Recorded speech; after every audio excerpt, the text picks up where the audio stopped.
제가 이제 이번에 수업을 시작하기에 앞서서요 몇 가지 이제 사항을 안내를 드리려고 하는데요. 혹시 지금 수강생 안내문 다 보고 계시죠? 한 번만 부탁드릴게요. 보시면 첫 번째로 저희가 이게 공주 시민 대상 프로그램이라서요. 혹시라도 증빙 서류를 제출해 주시지 않으신 분들은 해당 서류를 저희 쪽에 보시면 이제 팩스나 메일 또는 저희 밑에 행정실에 제출해 주셔야 되고요. 이제 보시면 강의 게시서는 아래에 부분에 저희가 넣어드렸어요. 확인하시고 이제 강의실이나 일지 같은 거 이제 혼동하시지 마시고, 그리고 이제 밑에 저희가 이 과정은 지금 3주차로 진행이 되는 부분이라 실효점은 발급이 되지 않는 걸 확실히 알고 계시고요. 그리고 이제 수업을 마치신 뒤에는 저희가 이제 오전에도 수업이 있어요. 내일 같은 경우에는요. 그래서 정리 정돈 좀 잘 부탁드리겠습니다. 그리고 이제 제가 끝으로 이제 저희 여기 한문교육과의 권정환 교수님이 이제 수업을 진행을 해주실 건데요. 이제 많은 박수와 이제 집중 부탁드리겠습니다.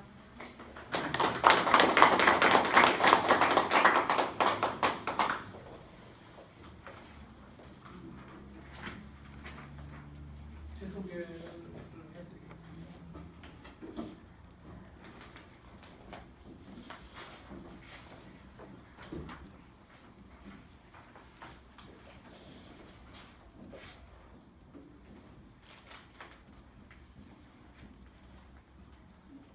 제 이름입니다.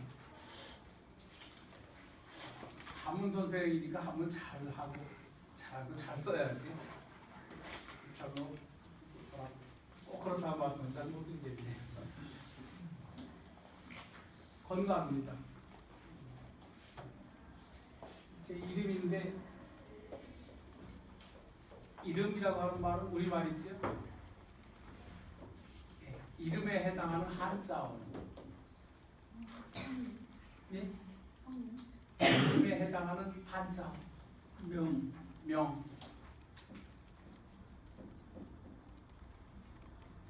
이름명.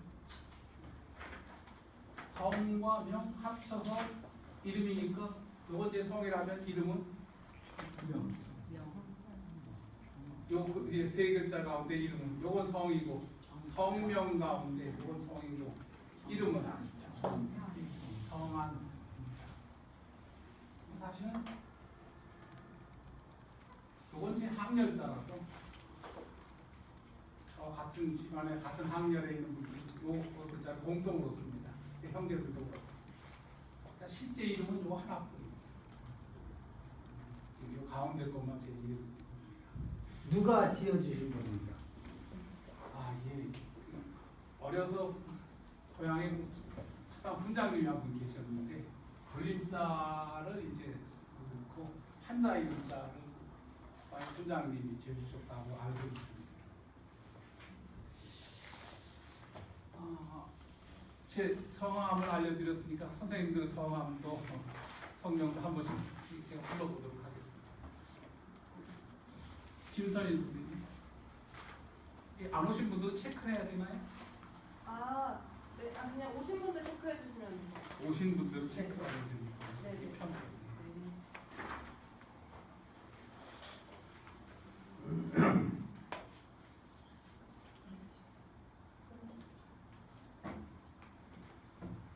김영식 선생님. 예. 임종식 선생님. 이정선 선생님. 예. 아니, 앉으세요. 이건 성을 잘못 쓴 것 같아요. 이분은 제가 아는 분이거든요. 고여성 선생님. 구여성 선생님이라고. 서미원 선생님. 조병희 선생님. 오지원 선생님. 박민경 선생님. 네. 아, 예. 김영미 선생님. 장길순 선생님. 수 아니고요? 순으로 되어 있네요. 장길수. 수일 것 같은데. 장길수? 순 맞아요. 장길수 선생님 맞아요? 장길수 선생님이라고 하는 분이 네, 장길순이 맞아요. 그래서 이제 장길수 선생님을 알고 있거든요. 그 규장 선생님 혹시라도 오셨을까 깜짝 그 놀라요. 스스로 내 옆에 운대승 선생님, 유준하 선생님, 예. 신택수 선생님, 심우원 선생님, 네. 이밀수 선생님, 예. 이영수 선생님, 김기희 선생님, 지연순 선생님, 신송미 선생님, 조현호 선생님, 네. 예. 김세연 선생님, 네. 예. 배현영 선생님, 서경희 선생님, 네.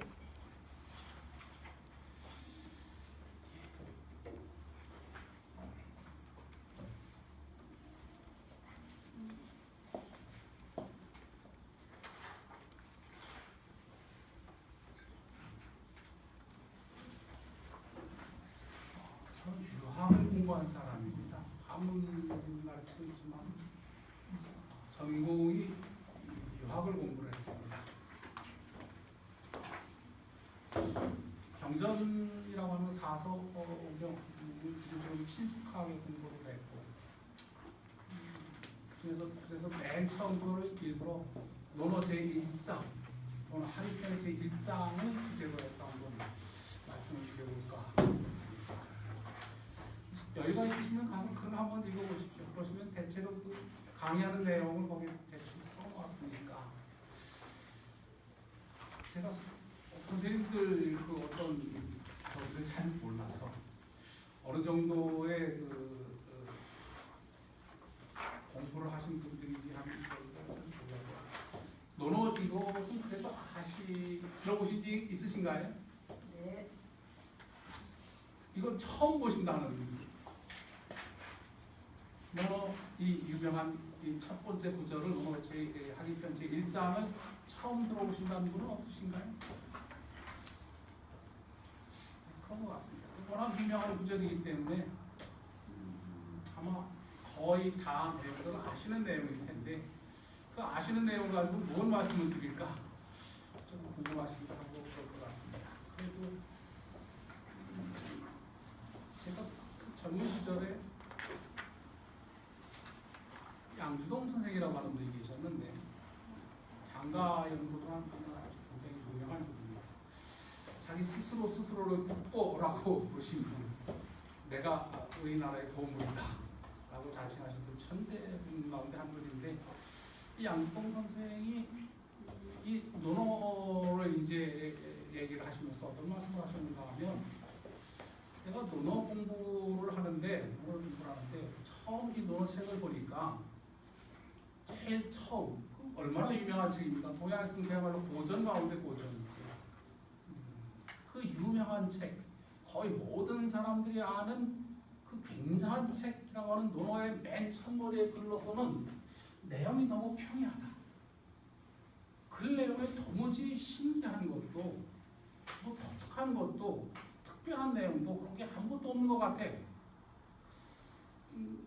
다 아시는 내용이지만 그래서 그 평범한 걸 다시 한번 확인을 해보겠습니다. 공자가 말씀하시기를 자만이 두 글자가 빠졌습니다. 공자가 말씀하시기를 배우고 이자는 그리고라는 뜻입니다. 그 배운 내용을 때때로 복습을 합니다. 익힐 숫자는 복습한다는 뜻입니다. 배운 내용을 복습을 하면 대체로 그렇게 토를 답니다. 그 토는 사실 조금 공부한 사람은 다양한 토를 할 수가 있습니다. 나중에 한번 말씀을 드릴게요. 어떤 토를 할 수 있는지. 그러면 어떤 뉘앙스가 조금씩 달라집니다. 일반적으로 연습을 합니다. 배우고 그 배운 내용을 대명사라서 때때로 합니다. 시시때때로 그것을 복습을 해서 익힐 것 같으면 역시 기쁘지 아니한가 라는 뜻입니다. 배움의 기쁨을 말하고 있는 거죠. 학습을 하니까 기쁘다. 역시 기쁘다. 법궁자입니다. 친구가 있어 해도 괜찮고 친구가 자원방 이 자자는 뭐뭐로부터란 뜻입니다. 어디서로부터 먼 곳으로부터 찾아오는 사람이 있으니 이렇게 괜찮고 친구가 있어 먼 곳으로부터 찾아오니 이렇게 괜찮습니다. 그럼 역시 면토를 합니다. 그러면 역시 즐겁지 아니한가. 했습니다. 한번 다 해석을 해드리겠습니다. 인 아마 이건 그냥 사람이 아니라 다른 사람입니다. 다른 사람이 알아주지 않아도 불온 화가 나지 않으면 화를 내지 않으면 노여하지 않으면 역시 군자가 아니겠는가 이렇게 해석합니다. 공부를 하면 기쁘다. 친구가 멀리서 찾아오면 즐겁다. 다른 사람이 알아주지 않아도 화내지 않으면 군자가 아니구나. 군자다. 진짜 군자다. 이 말입니다. 그래도 한문 선생이니까 한문에 대해서 몇 개 그냥 재밌는 얘기를 좀 해드릴까요? 글자 속에 들어있는 어떤 의미들이 있는데 그런 것들을 한번 이해를 좀 더 이제 깊이 하시도록 돕는 겁니다. 배움이라고 얘기했는데 배운다는 말은 무슨 뜻일까요? 다 공부를 많이 하셨죠? 잘하신 분은 유치원부터 나오신 분이 간혹 있을지 모르겠는데 아니면 적어도 초등학교에서부터 이렇게 공부들을 하셨고 아니면 개인적으로 공부들을 하셨는데 그 전부 다 공부하는 배움이라고 하는 말의 의미가 뭘까? 배운다는 건 뭘 말하는 걸까요? 배움이란 배운다 그랬으니까 배움은 뭘까? 이렇게 한번 물어보는 겁니다. 배움이란 뭘까요? 공부하는 거. 네, 공부하는 거. 네, 그런데 공부라고 하는 한자 부모님들한테 아주 지겹게 듣고 여러분들이 자식들한테 지겹게 한 소리 공부 좀 해라. 한 그 공부라고 하는 글자는 사실은 어떤 글자에 가까운가 하면 요 글자에 가까워요. 반복학습. 그게 공부의 뜻입니다. 공부는 되풀이해서 훈련한다는 뜻이에요. 공부란 말은 되풀이해서 훈련한다. 그 공부라고 하는 한자를 중국말로 읽으면 뭐가 되는지 아시는 분 있으세요? 쿠모. 예, 궁금합니다. 무술을 단련하는 것은 똑같은 행동을 끊임없이 반복해보는 겁니다. 무슨 말씀인지 아시겠어요? 그 훈련 자체가 구입니다. 이해하셨어요? 그 의미가 그래서 공부는 습자예요. 쉽다는 거예요. 학자는 조금 다른 의미예요. 그러니까 되풀이하기 이전에 먼저 해야 할 것이 있어요. 네? 알아가는 거. 알아야 돼. 그 이제 머리로 주로 알아가는 것인데 그 머리로 알아가는 것은 학을 하고 그 다음에 습을 하면서 조금씩 알아가는 겁니다. 알미 늘어납니다. 누군가에게 배우는 예, 누군가에게 배우는 겁니다. 스승이는. 그렇죠. 스승에게 배우는 것. 모델이 되거나 스승이 되거나 하는 누구에게인가 가르침을 받는 것을 학이라고 하는데 그 맨 처음 모델이 되는 분이 가르쳐 주는 것을 그대로 들으셔 배우시면 그대로 하실 수가 있어서요. 예? 누가 가르쳐 주면 그 가르쳐 준 내용을 100% 수용하신 분 있으세요? 그것들은 그야말로 천재라고. 그 뭐 선생님 와서 한 번만 들으면 시험 나가지 다 쓰는 사람입니다. 거의 없습니다. 잘 안 돼. 선생님은 수학 문제를 기가 막히게 푸는데 나는 안 돼. 흉내를 내서 똑같이 되풀이 해보는데도 안 돼. 모범을 따라서 반복해서 하는데도 잘 안 돼. 그래도 그 흉내를 내서 되풀이하는 걸 안 하면 못 배워. 그걸 몰라. 그 맨 처음에 선생님이 하는 말씀, 선생님이 하는 행동, 그걸 그대로 흉내내는 그것이 뭔가 하면 학. 그래서 주자가 저 학이라고 하는 글자를 주석을 하시기를 뭐라고 했는가 하면 학은 흉내를 내는 것이다. 돈 받는 것이다. 이렇게 주석을 했습니다. 돈 받아서 흉내내는 것. 우리는 한 번 들으면 머릿속에 뭔가 지식이 여기 남아서 아는 것 같지만 그거 그렇지 넉넉한 게 아닙니다. 그 지식이 진짜 내 것이 되기까지는 과정이 의외로 프로세스가 상당한 과정을 거쳐야 그게 진짜 내 것이 됩니다. 그 출발점이 뭔가 하면 모델 되는 무엇인가를 흉내내기. 그대로 본받아서 따라하기. 하는 것이 시작입니다. 그 한 번 따라해도 되나요? 그건 굉장히 뛰어난 자질을 가진 사람은 가능합니다. 두 번 따라하면 될까요? 세 번 따라하면 될까요? 따라할 수 있을 때까지 선생님과 똑같은 수준에 올라가기까지 끊임없이 반복해서 됩니다. 그 글자가 새라고 하는 글자라고 했죠. 저 날개 글자는 새입니다. 그 아래 있는 흰백자는 날일자입니다. 태양과 태양에서 나오는 빛을 그린 글자예요. 이해하셨죠? 그게 흰색이죠? 태양광선은 흰색이라고 하는 걸 동양 사람들은 오래전부터 알고 있었습니다. 크게 산란하면 몇 가지 색깔이 되죠? 7가지. 7가지 무지개 색깔이 됩니다. 합치면 뭐가 됐죠? 흰색이죠. 태양의 흰색의 빛은 태양으로부터 나온다. 그걸 그린 글자입니다. 그래서 흰백자기도 하고 날일자의 의미를 같이 갖고 있습니다. 새가 매일매일 날갯짓을 하는 겁니다. 어떤 새가 무슨 날갯짓을 하죠? 이 글자가 뭘 그린 거예요? 한자는 뭔가를 보고 그걸 본따서 그린 겁니다. 그래서 그 의미에서 거기에서 의미를 찾은 글자예요. 숫자는 뭐를 그린 걸까요? 그린 걸까요? 기. 네, 날개. 무슨 날개? 누구 날개? 저건 누구 날개? 백론가 밑에 글자가 아니 그새 날개예요. 기술자니까. 네. 새가 그 새인데 그 새가 어떤 새? 도대체 어떤 새가 매일매일 날개짓을 해서 연습을 할까요? 이게 숫자니까. 예? 새끼새.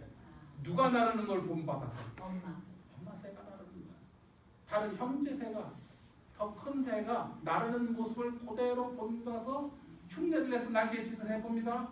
한 번 날개짓 해보면 어미새처럼 나를 수 있나요? 안 돼요. 그야말로 매일매일 해야 합니다. 그렇게 열심히 날개짓을 하다 보면 어느 날 자신도 모르는 사이에 누구하고 비슷하게 날고 있죠? 선배나 어미새와 비슷하게 날 수 있게 되겠습니다. 그러면 역시 말씀설자인데 옛날에는 기쁠 열자가 없었어요. 그래서 요 글자를 가지고 다 그냥 썼습니다. 그래서 설이라고 쓰고 발음을 열이라고 합니다.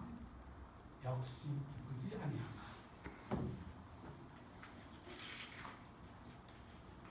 한 글자 더 그냥 말씀드릴까요? 또 역자는 여기라고 하는 글자가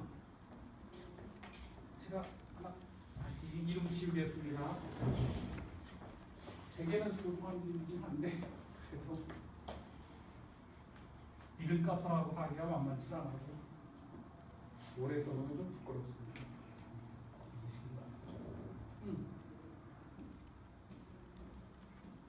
한자는 표의문자인데 표의문자는 상형문자에서 왔고 상형문자란 형상을 본다서 그렸다는 말입니다. 자 여기 상형문자 가운데 하나인데 표의문자가 있지만 이거 뭘 그린 것 같으세요? 형상을 보면 그 글자가 뭘 그렸는지를 알 수 있는 것. 그게 한자의 특징입니다. 굉장한 장점이에요. 다른 한 문자에서는 그런 게 없어요. 오로지 표문자인 문자에서는 글자 속에서 의미를 찾아내는 게 애초에 불가능합니다. 반면에 한자는 글자를 보면 의미를 꽤 많이 알아낼 수가 있습니다. 사람을 그린 것 같으세요? 네, 사람 인자입니다. 정면 측면에서 보고 얼굴하고 양쪽 팔다리하고 팔하고 다리를 그린 글자예요. 그 글자입니다. 여기서 팔다리와 양쪽으로 이렇게 좀 벌리면 무슨 자가 될까요? 네, 큰 대자가 됩니다. 요렇던 사람이 이렇게 큰 사람이 됐다는 뜻입니다. 큰 사람. 크다는 글자를 그렇게 해서 만들었습니다. 요게 역자예요. 이해하셨어요? 네, 획을 정리를 하다 보니까 이렇게 됐을 뿐입니다. 요게 뭘까요? 예? 여기. 이게 뭘까요? 이건 약간 좀 어렵긴 합니다. 왜냐하면 이건 어떤 그 형상을 그렸다기보다는 위치를 그린 거예요. 사람의 팔 양쪽 팔 사이에 여기 겨드랑이. 이게 겨드랑이 역자입니다. 원래. 그런데 한자는 이제 이렇게 겨드랑이 역자로 쓰다가 보니까 도저히 글자로 표현할 수 없는 추상적인 개념들이 있어요. 예를 들어 또. 이거 어떻게 그려요? 또를 그려보세요. 또를 도무지 그릴 길이 없잖아요. 그래서 그 뭔가 하나 있고 다른 게 또 하나 있는 그런 것들을 가져다가 그 의미를 빌렸습니다. 그냥 발음도 마침 비슷하니까. 그래서 겨드랑이는 욕도 있고 욕이 또 하나가 있으니까. 그래서 이 글자를 갖다가 또 역자로 쓰자. 이렇게 됩니다. 그래서 또라고 하는 글자. 하나 더 할까요? 무슨 자죠? 또자입니다. 원래 이 또자는 선수자입니다. 이게 선수자예요. 원래 손을 그린 거예요. 손가락이 5개. 5개 그린 겁니다. 이렇게. 펴놓으면 이해하셨죠? 세워놓으면 이 글자가 되는 거 아셨죠? 이게 뭐죠? 손수 부수죠. 그렇죠? 근데 글자라고 하는 건 이렇게 쓰다 보면 줄여요. 획을 줄여요. 자꾸 쓰다 보면 복잡한 건 간단하게 줄이게 되어 있습니다. 그래서 또 이렇게 하던 걸 그냥 이렇게 해. 이게 손이에요. 그냥. 살짝만 이면 뭐가 되죠? 또자가 되잖아요. 왜? 손은 여기도 있고 여기 또 있으니까. 그래서 선수자가 또자가 됩니다. 이게 무슨 자인가요? 획수 좀 이상하게 그렸지만 또자입니다. 손수자입니다. 이건 무슨 자일까요? 또 손수자입니다. 두 글자를 합치면 무슨 자지요? 버드자는 어떻게 만든 거지요? 친구라는 거예요. 손에 손에 손. 예, 88올림픽 주제가입니다. 손에 손잡고가 우정을 표현하는 글자입니다. 이렇게 만듭니다. 글자들 의미들을 이렇게 이어가지고 해서 의미들을 찾아냅니다. 이게 한자 승부입니다. 그런데 생각해 보십시오. 배우고 때때로 그것을 익히니 역시 기쁘지 아니한가. 그 역시란 말은 뭔가 기쁜 게 있고 이것도 또 역시 기쁘다는 말인데 그럼 앞에 기쁜 건 뭐예요? 뭐가 기쁜 게 있어요? 여기 없잖아요. 아무 말씀도 없는데 역시 기쁘지 아니한가? 이렇게 말했으니까 이거 말고도 또 기쁜 게 있을 거라는 얘기 아니에요. 뭐가?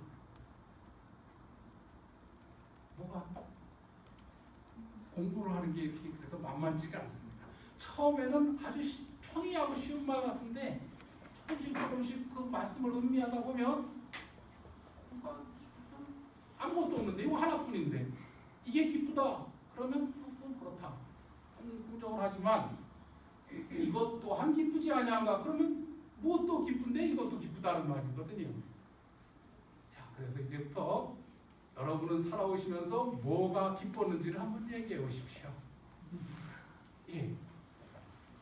기쁘셨다는 먹고 마시고 예. 음식 연락이 예. 즐겁다. 사람이 음식과 연락 속에 즐거움이 들었습니다. 예.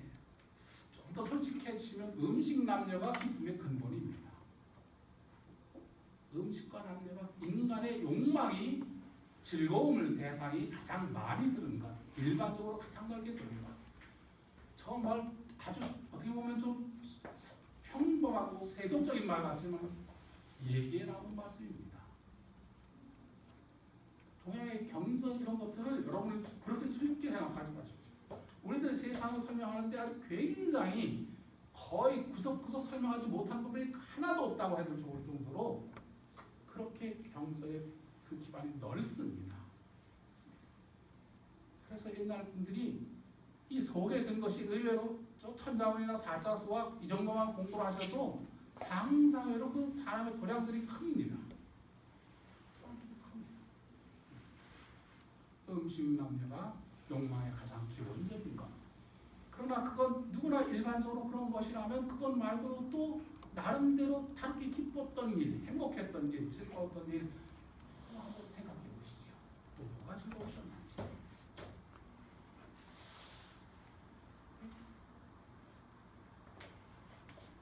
예를 들어서 유명한 맹자선망이라는 말도 있지 않습니까? 세 가지 즐거움. 세 가지 즐거움이 있지. 부모 구전하시고 형제 무고한 것, 그것이 큰 즐거움 가운데 하나고, 그것입니까? 가족에 아무 탈 없이 서로 명절 때라도 일 있을 때라도 어울려가지고 함께 즐겁게 지내는 그 즐거움이 꽤 큰 것이고, 위로 우러러 하늘에 부끄럽지 않고 아래로 굽어서 다른 사람들에게도 부끄럽지 않는 것이 두 번째 즐거움이고, 천하의 영재를 얻어서 가르친 것이 세 번째 즐거움이다. 이런 것도 즐거움이 있는 것이고, 또 다른 즐거움, 다른 기쁨, 희열, 그런 것들을 느꼈던 경험들 각자 있으시겠지? 그러시죠? 예, 각자 어떤 기쁨들이 있습니다. 대체로 이제 조금 저기 하면 어떤 경우에 그 희열이 있는가 하면 득이양양한 거, 뭔가 내 뜻대로 됐을 때 사람은 통쾌함을 느낍니다. 자기가 하고 싶은 일이 뜻대로 되었을 때 사람은 득이양양하게 되는 거죠. 그것이 기쁨의 표현입니다.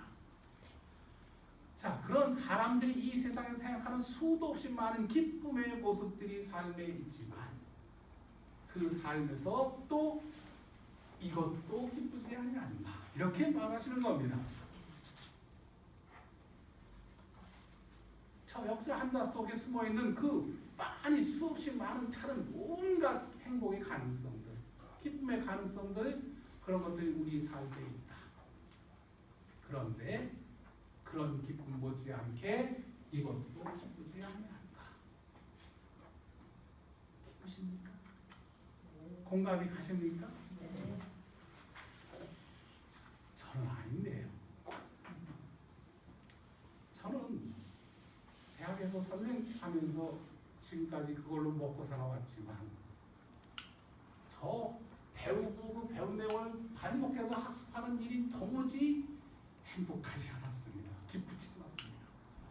괴롭고 힘들었는데요. 만약 저 학습이 기뻤다면 여러분들이 자식들한테 그 즐거운 일은 하지 말라고 해도 합니다. 아닌가요? 그게 안 기뻐. 그게 괴롭고 힘들어.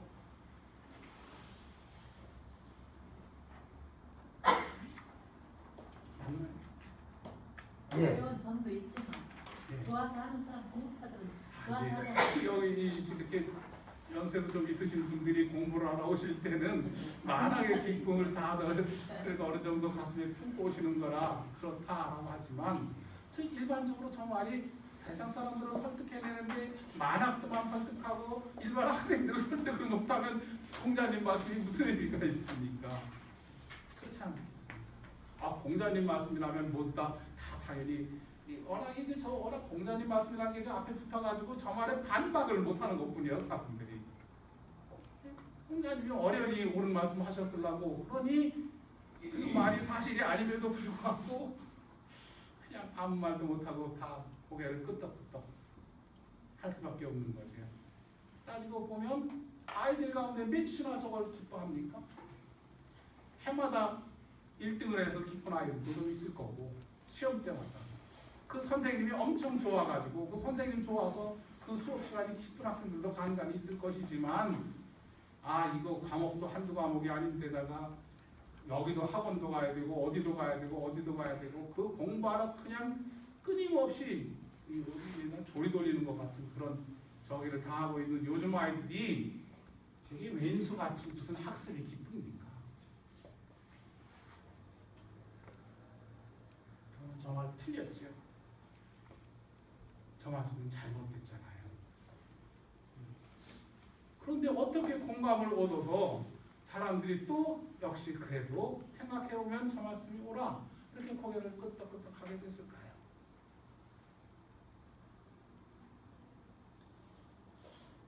배우고 그것을 때때로 익히면 역시 기쁘지 않냐.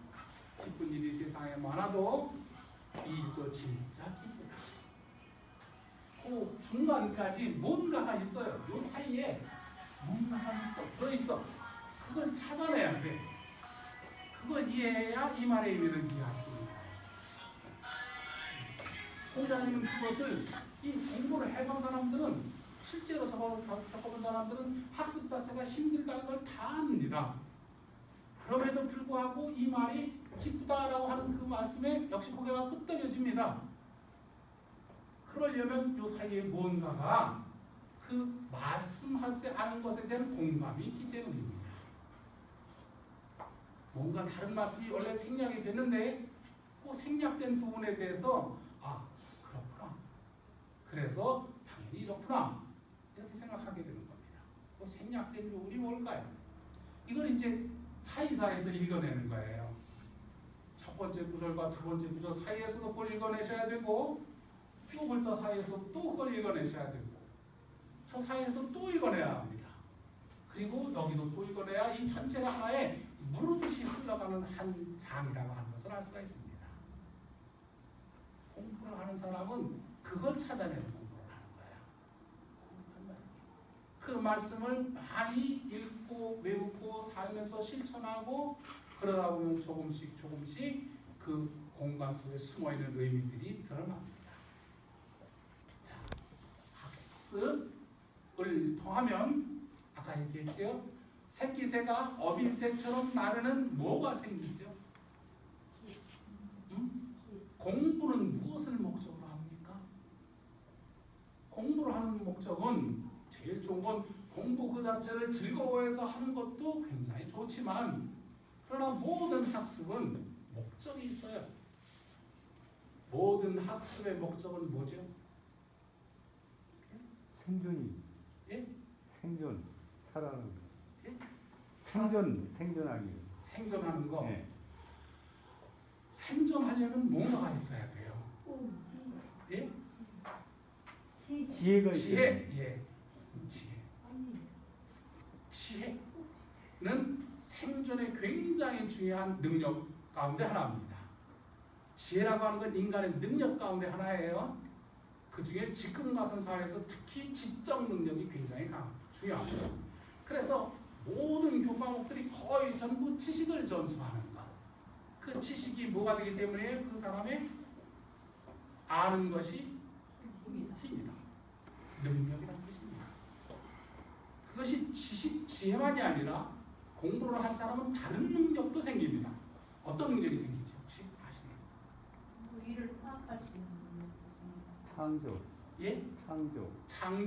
예, 창조적인 능력. 새로운 것을 만들어낼 수 있는 능력이 생기지만 일반적으로 이제 그것은 상당히 수준 높은 그 어떤 능력 자체가 학습을 통해서 얻은 능력 자체가 상당한 수준에 가지 않으면 새로운 것을 찾아내는 능력이 잘 안 생깁니다. 상당한 수준이 있는 것이고 우선 지적 능력 외에 우리가 열심히 아까 공부하는 것 무술 하는 사람들은 무슨 힘을 기르는 거예요? 어떤 능력을 기르는 거예요? 머리만 있으면 안 됩니다. 뭐가 있어야지? 체력, 육체적인 능력을 갖춰야 합니다. 또 지적 능력, 육체적 능력, 또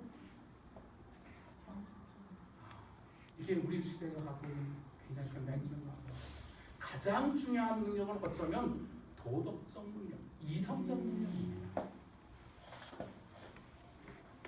양심에 따라서 할 수 있는 능력, 옳고 그름을 판단할 수 있는 능력.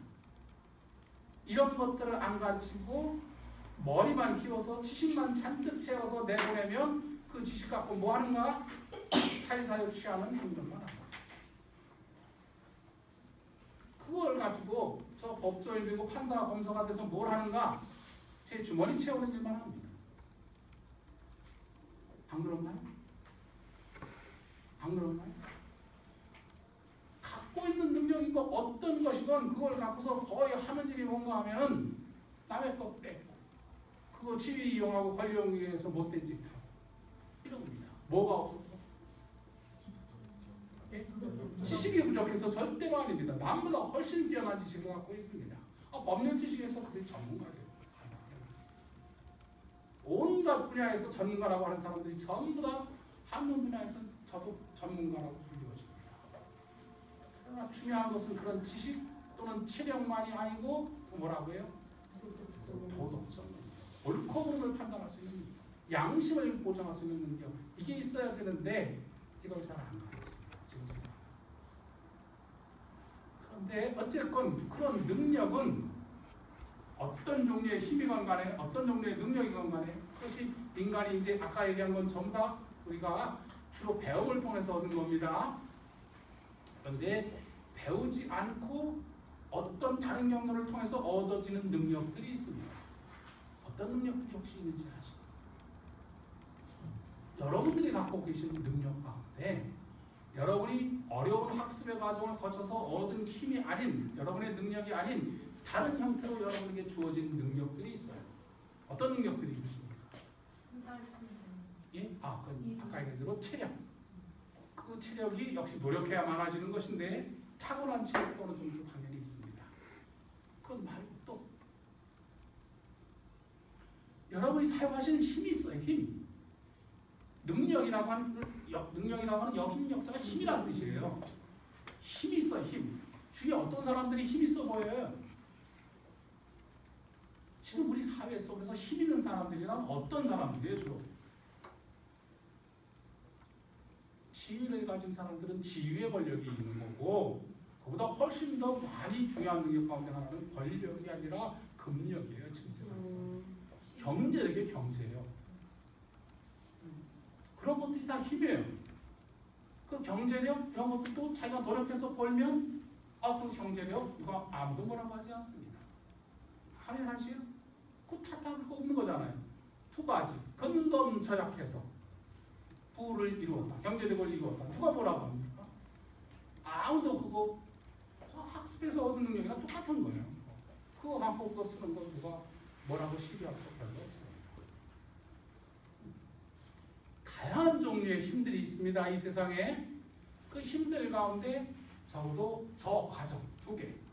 다른 사람이 가진 그 힘이 부러워서 그걸 본받아가지고 열심히 그걸 노력해서 얻은 그런 능력을 가지면 그 다음에 아까 저 새끼새가 어미새를 흉내내가지고 나르는 훈련을 열심히 해서 나를 수 있는 능력을 갖게 되는 순간에 그 새끼새는 어미새나 형제새와 똑같이 그 능력을 가진 순간에 뭘 할 수 있게 되지요? 나를 수 있게 됩니다. 어떻게? 그 앞에 보는 부사가 하나 있어요. 어떻게 나르지요? 즐겁게. 즐겁게. 예. 그게 열자인데 그 즐겁게는 오기 전에 즐겁게가 오기 전에 앞에 선배들이 나를 넣었습니다. 예 어떻게 자유롭게 하고 싶은 대로 나르고 싶은 대로 가고 싶은 대로 갈 수가 있습니다. 무슨 말씀인지 이해가 되셨습니까? 전에는 도저히 도달하지 못했던 그런 곳까지 날 수 있는 능력을 얻은 순간에 마음껏 날아갈 수가 있습니다. 모든 능력이란 인간에게 주어진 모든 능력이란 아니요 모든 것들이 갖고 있는 모든 능력이란 그 능력만큼의 자유를 의미해야 합니다. 바로 그 능력만큼 공부를 잘하는 능력을 가지면 그것으로 어느 일정한 수준의 대학을 갈 수 있는 자유를 얻게 되는 겁니다. 맞습니까? 다른 사람에게는 아주 철벽처럼 갇혀있는 좋은 대학에 문을 들어갈 수 있는 능력을 얻게 돼요. 그 능력이 그를 거기에 갈 수 있도록 하고 싶은 대로 갈 수 있도록 만들어줍니다. 능력은 자유를 줍니다. 돈이 있는 사람과 돈이 없는 사람은 자유롭게 할 수 있는 영역이 전혀 다릅니다. 맞나요? 네. 어떤 것이든 그 힘은 그 주어진 힘만큼의 자유를 의미합니다. 그리고 사람은 행복은 기쁨은 어디서 오는가? 하고 싶은 일을 멋대로 할 수 있을 때 기쁩니다. 간단한 겁니다. 맞나요? 그것인가요? 경험 속에서 네. 내가 하고 싶은 일을 내 멋대로 내가 자유롭게 할 수 있었을 때 사람은 기쁘다. 이 첫 구절을 이해하셨습니까? 네.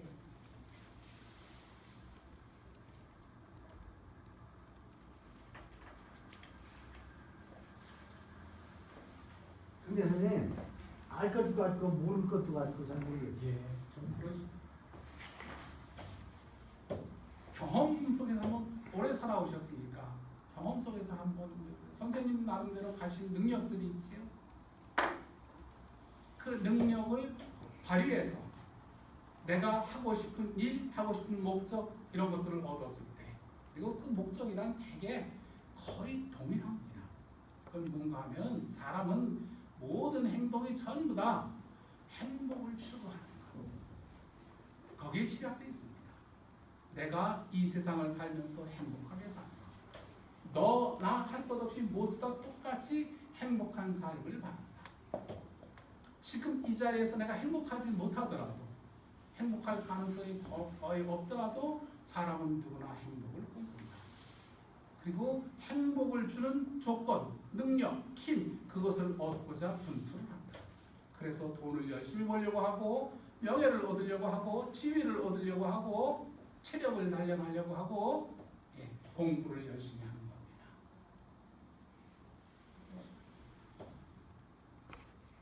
아이들이 공부하는 것 그 과정에서 그 과정 자체는 힘들어도 그것이 주는 자유와 행복을 아이들 스스로가 각성하게 하면 그 다음부터는 채찍질을 할 필요가 없습니다. 그 기쁨을 저절로 알기 때문에.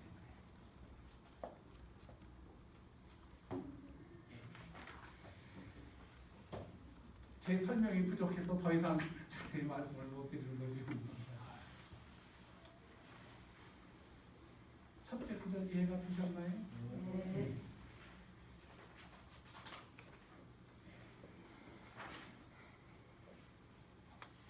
두 번째 구절 가기 전에 이 두 번째 구절은 예비는 다시 한번 풀어드리겠습니다.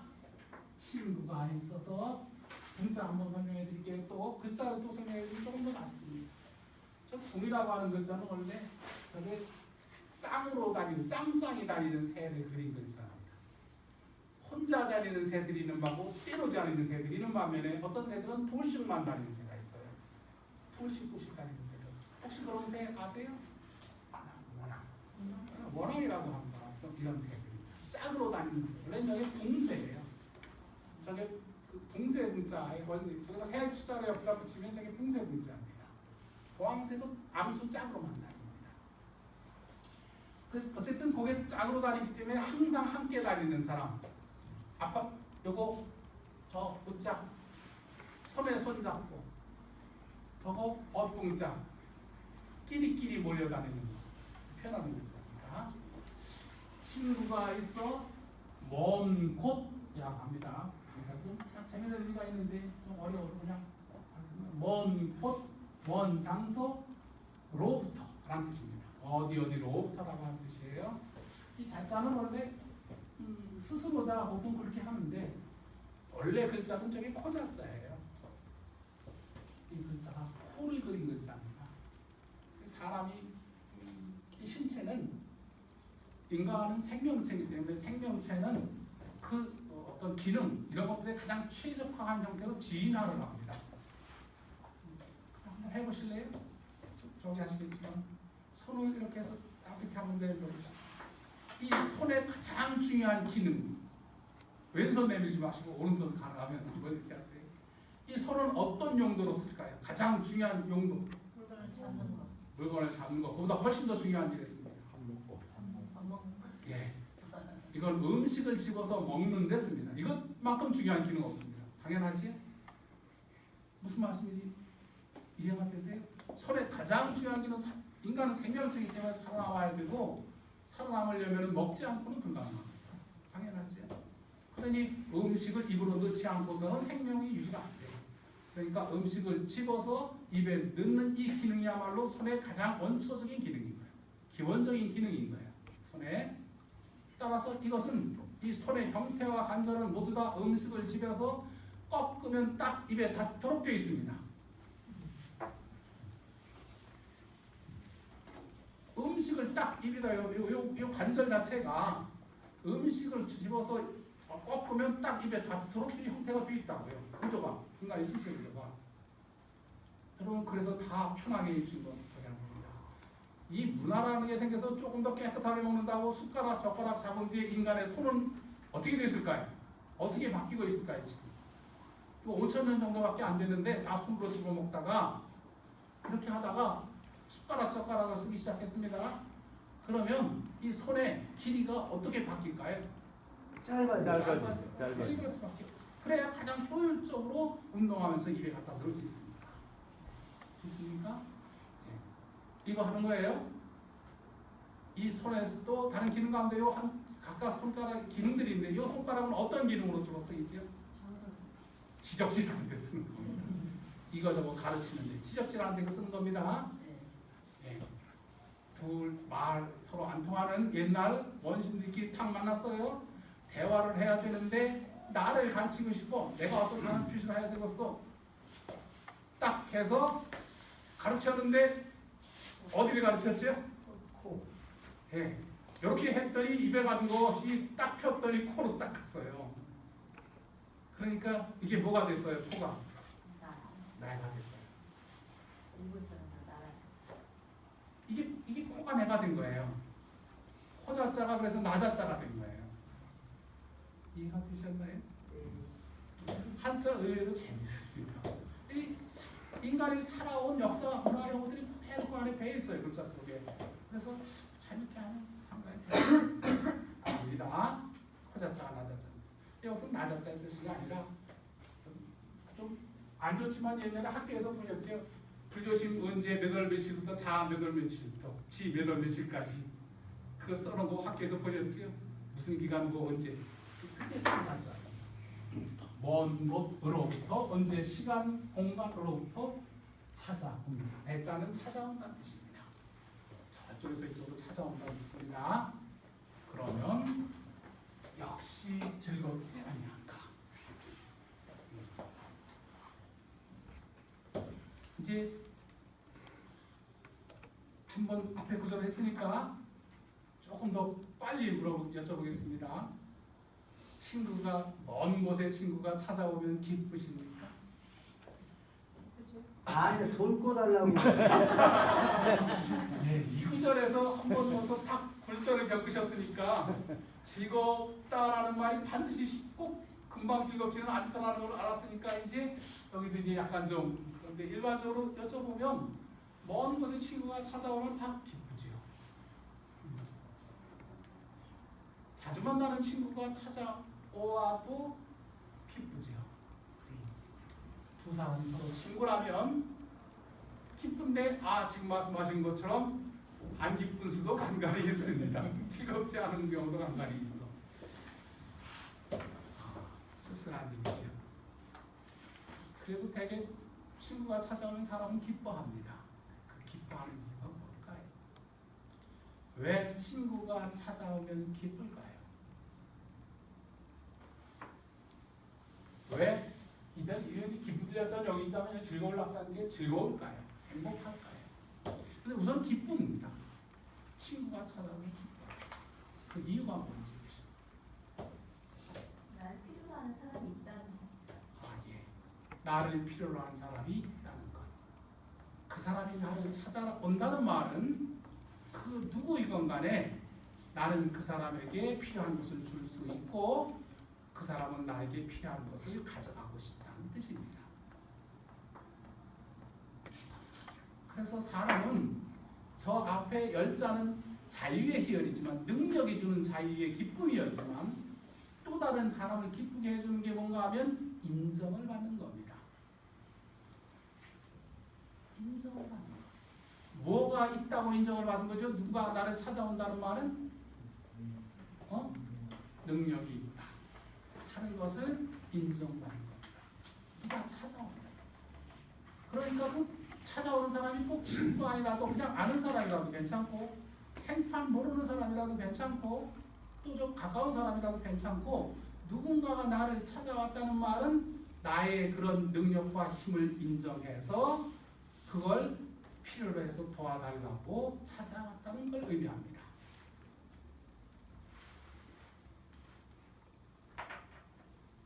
그러니 우선 기쁘죠. 인정받았다는 기쁨이 있습니까? 그렇지 않습니까? 사람.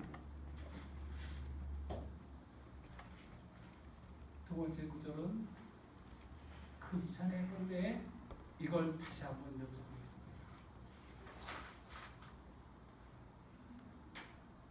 도대체 다른 사람이 나의 능력을 인정해 주는 것은 고맙지만 그 능력을 필요로 하는 그 사람, 찾아온 그 친구에게 나눠 주실 생각이 있으신지, 그 능력이 뭐를 위해 쓸 거지요? 앞에서 나의 하고 싶은 욕망, 내 멋대로 하고 싶은 것, 그것을 위해서 쓸 수 있는 힘인데, 나를 위해서 쓸 수 있는 힘이에요. 그게 돈이건 지식이건 또는 다른 어떤 것이건 간에 이 힘은 나의 행복을 위해서, 내 멋대로 살기를 위해서 내가 애써서 노력해가지고 얻어가지고 그래서 얻은 이 힘인데, 아 이걸 가까운 친구도 아니고 먼 곳에 놈이 찾아와가지고 나를 좀 도와달라라고 그 능력 나를 좀 위해서 써, 좀 나눠줘, 이렇게 와서 요구를 한다는 말입니다. 그래도 행복할까요? 친구가 처음 찾아오면, 옛날 때는 친구, 아무리 친구라도 처음 찾아오면 하루 이틀은 기쁘지만 친구가 우리 집에서 사흘 이상을 묵겠다라고 얘기를 하면 그때서부터는 이제 단계가 있습니다. 그때 객꾼이 되는 거예요. 객꾼. 손님이 아니시라 나그네 객자가 되는 거예요.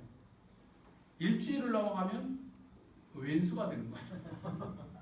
처음에 반갑던 사람이 차츰차츰 안 반가워져 가지고 나중에는 감당이 안 되는 왼수가 되는 거예요. 친구를 여러분 집에 일주일 이상 묵혀두실 만큼 여유가 있으신 분,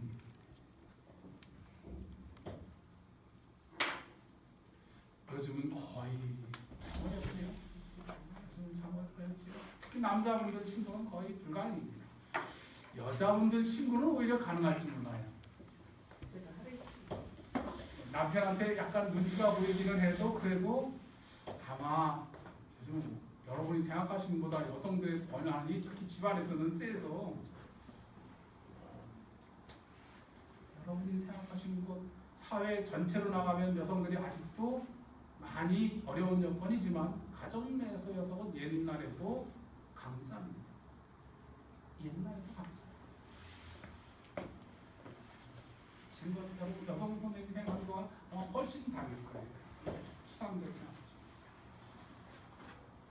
문제는 아까 여쭤봤는데, 여러분이 갖고 계신 능력, 그것도 고생해서 저 학습의 어려운 과정을 거쳐서 획득한 그 능력을 기꺼이 나누어 주실 생각이 있으신지. 이 생각이 없으시면, 이 의도가 없으시면 저 앞에 구절은 애초에 시작이 안 됩니다. 이 앞에 요 말 끝에 요 다음 사이, 요 두 구절 사이에 뭐가 있는 건가 하면, 이 사람이 평소에 그렇게 자기가 키운 능력을 다른 사람을 위해서 기꺼이 쓰는 것이 소문이 났기 때문에 가까운 데 사람만 그게 아는 것이 아니고 먼 곳 사람까지 그것을 알고 허위허위 찾아온 것이거든요. 만약 그 사람이 능력은 있어도 의도가 없다면 어땠을까요? 그런 의도가 애초에 없는 사람이라고 알려져 있어. 그러면 누군가를 찾아갈까요? 예, 여러분들 현대사회 살면서 자본주의 사회는 돈이 굉장히 중요합니다. 가장 큰 힘입니다. 그런 의미에서 만약 여러분이 돈이 간절히 필요하시면 누구를 찾아가세요? 은행을 가죠. 돈이 필요하면. 마땅히 여러분 생각해보시면 마땅히 제일 능력이 큰 사람을 찾아가려면 삼성을 찾아가야 하는 겁니다. 삼성 찾아가서 돈 빌려보십니다. 아니면 돈을 얻어보십니다. 없으시죠? 암만 많이 갖고 있어도 거기는 뭐가 없지요? 빌려주려도 없습니다. 더군다나 공짜로 주려도 눈꽃만큼도 없습니다. 주위에 돈 많은 분들 대부분 보십시오. 어떠세요? 돈 많은 분들 중에서 내가 아는 제일 돈 많은 사람을 찾아갑니까? 누굴 찾아가지요? 돈도 별로 없는 애꿎은 평소에 다정하게 대해줬던 친구들이나 가족이나 형제들이나 부모님 찾아가고 그렇지 않습니다. 왜 거길 찾아가지? 찾아가는 이유는 네? 왜 찾아왔습니까? 줄 것 같으니까. 줄것 같으니까. 간단한 겁니다. 뭐가 있기 때문이죠? 능력의 문제가 아니라 뭐의 문제라고? 의도의 문제라. 그리고 다시 물어봅니다. 여러분은 여러분이 갖고 있는 능력을 나눠주시는 의도가 있으신지. 그 의도가 없으시면 이 두 번째 구절은 가지를 못합니다. 딱 멈춘 거예요. 멈췄습니다. 삶이. 그 의도가 있으신 분들만 이 글을, 두 번째 글을 읽어서 이 즐거움이라고 하는 이걸 얻을 수가 있습니다. 행복을 얻을 수가 있습니다. 이 의도가 없는 분들은 멈춘 거예요. 혼자 내 멋대로 살아서 행복하고 기쁠 수는 몰라도 더불어서 함께 즐거운 삶을 사는 것은 여기서 멈춘 겁니다. 첫 번째가 나왔어요. 그래서 경전글을 읽으면 의미를 알면은 무서워집니다. 공자님이 저한테 묻고 있는 겁니다. 네가 갖고 있는 힘을 그걸 진짜 꼭 필요로 하는 사람에게 기꺼이 나눠줄 생각이 있어? 이렇게 물어보십니다. 제가 뭐라고 대답을 해야지? 여러분이 주저하시는 거 똑같이 주저합니다. 이렇게 핑계를 댑니다. 나 요새 부모님께서 돈이 필요하셔서 네가 친한 친구이긴 하지만 참아주기가 어려워. 나도 요새 사정이 역시 여의치 못해. 자식들 길러야지. 또 내 나름대로 할 거 많이 있지. 나 자신 경제적인 저기를 지탱해 나가는데 허덕허덕하는 사람이야. 이렇게 대답할 준비가 다 돼 있습니다.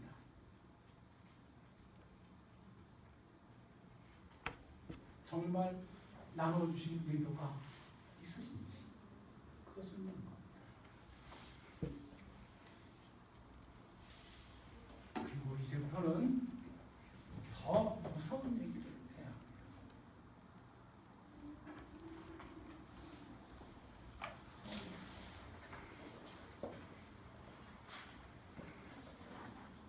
쉬었다 할까요? 좀 쉴까요? 8시 됐으니까 8시 5분에 시작하겠습니다. 이불 한잔 마시고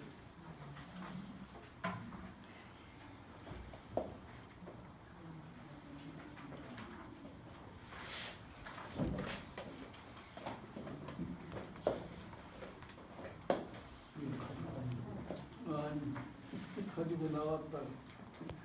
가지고 간다고 그러다가 집에 안 가고 싶어.